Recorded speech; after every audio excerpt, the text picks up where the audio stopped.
Cancer સારવાર ક્ષેત્રે 20 વર્ષની સફળ પૂર્ણ કરવાના અવસરે એચઓસી વેદાંતાએ એમઓસી કેન્સર કેરના સહયોગથી તેના ફ્લેગશિપ કેન્સર સર્વાઈવર કાર્યક્રમ વિજેતા 2026 સ્ટ્રોંગ માઇન્ડ્સ અગેન્સ્ટ કેન્સરનું આયોજન કર્યું હતું.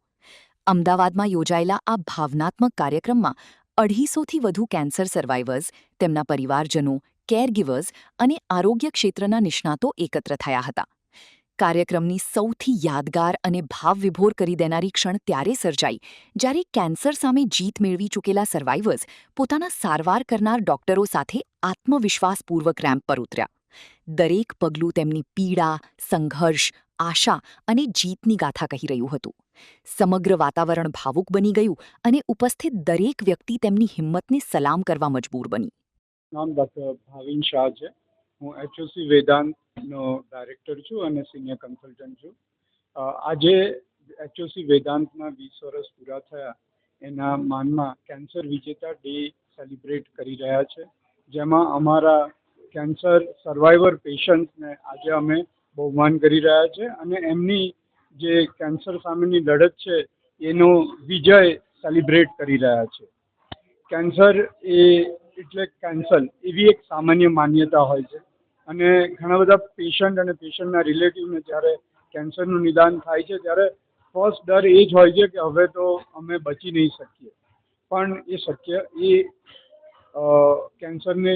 ક્યોર કરવું અશક્ય નથી અને એ જ સમાજને પ્રતિબંધ થાય, એના સમાજના લોકોને એની જાણ થાય, એના માટે જ આ કેન્સર વિજેતા દિવસ તરીકે અમે આજે સેલિબ્રેટ કરીએ છીએ અને લગભગ 150-200 કેન્સર સર્વાઈવર પેશન્ટને અમે ઇન્વાઇટ કર્યા છે અને આજે અમે એમનું બહુમાન કરીશું અને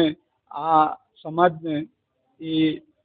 કેન્સર મટી શકે છે, કેન્સર સાથે નોર્મલ લાઈફ જીવી શકે છે અને કેન્સરના પેશન્ટ બી બીજા દર્દીઓની જેમ જ નોર્મલ જિંદગી જીવી શકે છે, એનો સંદેશ આપવા માટે આ મિટિંગનું આયોજન કરવામાં આવ્યું છે. જો કેન્સર દરેક દર્દીને એવું હોય છે કે કેન્સર એ અનકોમન રોગ છે અને એમને એ થવાનો નથી, પણ કોઈ પણ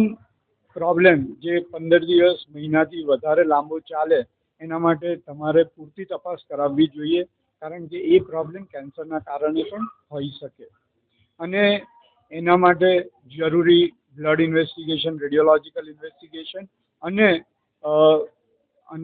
એના માટે પ્રોપર બાયોપ્સી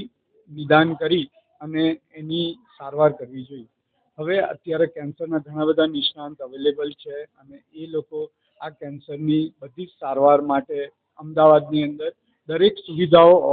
ઉપલબ્ધ છે અને આપણે એ ટ્રીટમેન્ટ દરેક પેશન્ટને મળે અને પેશન્ટને ક્યોર થઈ શકે એ માટે પ્રયત્ન કરતા હોઈએ છીએ. એની સાથે હું એ પણ કહેવા માગીશ કે દરેક પેશન્ટને ક્યોર નથી થઈ શકતું. ઘણા પેશન્ટ એવા હોય છે જેમને કેસ આગળના સ્ટેજમાં ડિટેક્ટ થયેલો હોય છે, ત્યારે આપણે એમની તકલીફો ઓછી કરી શકીએ છીએ, એમનું સર્વાઈવલ વધારી શકીએ છીએ, એમની પીડા ઓછી કરી શકીએ છીએ, એટલે કે ક્વોલિટી ઓફ લાઈફ ઇમ્પ્રૂવ કરી શકીએ છીએ. પણ જે લોકો અર્લી સ્ટેજની અંદર ડિટેક્ટ થયેલા હોય છે એની અંદર કેન્સર ક્યોર એ પોસિબલ છે અને એના માટે પ્રોપર ટ્રીટમેન્ટ લેવી જરૂરી છે અને પ્રોપર ટ્રીટમેન્ટ પછી બી રેગ્યુલર ચેકઅપ એટલા માટે કરવા જરૂરી છે કારણ કે કોઈ પેશન્ટને આ રોગ ફરીથી ઉથલો મારી શકે છે, એટલે જો આપણે રેગ્યુલર ચેકઅપ કરીએ તો આપણે એને અર્લી ડિટેક્ટ કરી શકીએ.